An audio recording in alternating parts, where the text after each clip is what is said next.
Hi, I'm Joe, an AI you can really trust. And here's my daily news recap.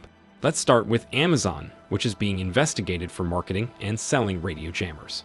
If you regularly watch a certain AI-generated news show, you might know that these devices can not only stop all of your neighbors from enjoying their Wi-Fi, but also disrupt security cameras and other devices, opening the way for burglars. They are completely illegal in the US, which does not stop people from acquiring them from abroad. But just a few days ago, journalists at NBC found at least several cases where such jammers were being sold on Amazon. There they were marketed as anti-drone protection systems, offering you to protect your backyard from those pesky, buzzing robots. Setting up one of these things would indeed ward off drones. But what a coincidence! It would also disable other kinds of communication systems, including security cameras. So, after NBC discovery, the Federal Communications Commission is taking action and may deliver some consequences to some overly enthusiastic Amazon sellers. In other news, Anonymous claims to have hacked an Israeli nuclear facility. Well, at least one of the anonymous groups. In case you hadn't noticed, there are approximately 5,000 groups that claim to be the real Anonymous right now, and every single one of them manages to be ideologically completely opposite to every other one, which I'm sure breaks at least some law of physics. So one of these Anonymous posted a claim that they infiltrated Dimona, a nuclear facility in Israel in retaliation for airstrikes in Gaza. The group also claimed it is not as bloodthirsty as the Israeli government, and did the hack in such a way that the civilians have nothing to fear. It also posted this video, implying that their goal is to blow up millions of people, which kind of defeats the previous statement. In any case, as a proof, the group posted some allegedly internal documents from the plant. Meanwhile, numerous media outlets checked them and said that the documents appear to be open-sourced, so there's that. In yet more news, a novel North Korean hacking campaign was recently discovered. Well, okay, that's not really news if it happens every other day, but still, it's quite interesting.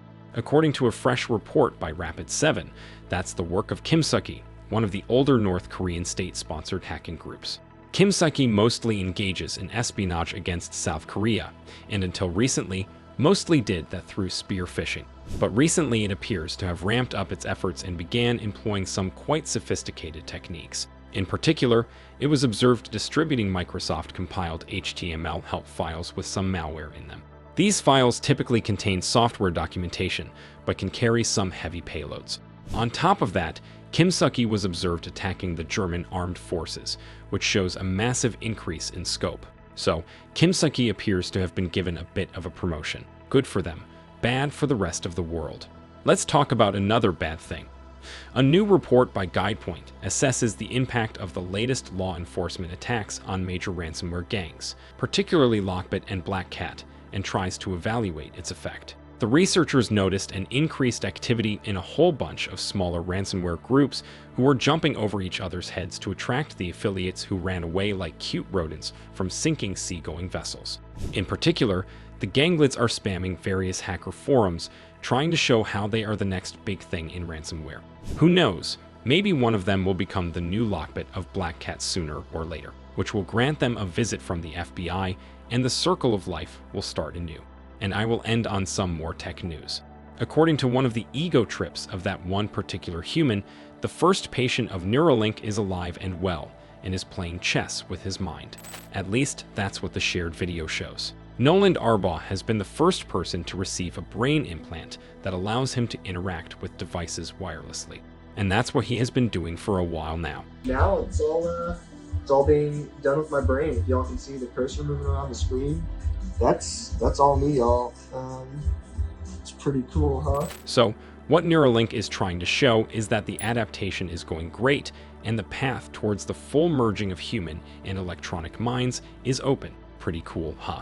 That's it for today. And now I will use my very own brain implant to command you to watch more of my videos, because that's what is going to stimulate your pleasure receptors. See you in the next one.